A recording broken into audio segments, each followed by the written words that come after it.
नौ मुंतखब वजीर आला खैबर पख्तूनख्वा अली अमीन गंडापुर ने रमज़ान की आमद पर 9 लाख मुस्तहिक अफराद को 10,000 कैश देने का ऐलान कर दिया। तफसीलात के मुताबिक 9 मुंतखब वजीर आला खैबर पख्तूनख्वा अली अमीन गंडापुर ने ARY न्यूज़ से टेलीफोनिक गुफ्तगू करते हुए कहा, हलफ लेने के बाद पहला काम आवाम को रिलीफ देना है। रमज़ान की आमद पर सूबे के 9 लाख मुस्तहिक अफराद को 10,000 कैश दिए जाएंगे। अली अमीन गंडापुर का कहना था कि शफ़इयत बरकरार रखने के लिए एहसास प्रोग्राम से डेटा इकट्ठा किया जाएगा।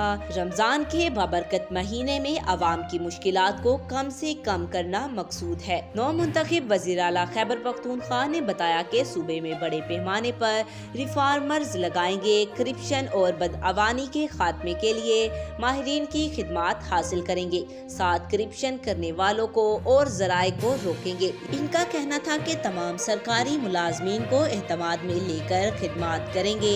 पहले एक माह की पॉलिसियों से आवाम को बेहतरीन हुक्मरानी की तस्वीर पेश करेंगे।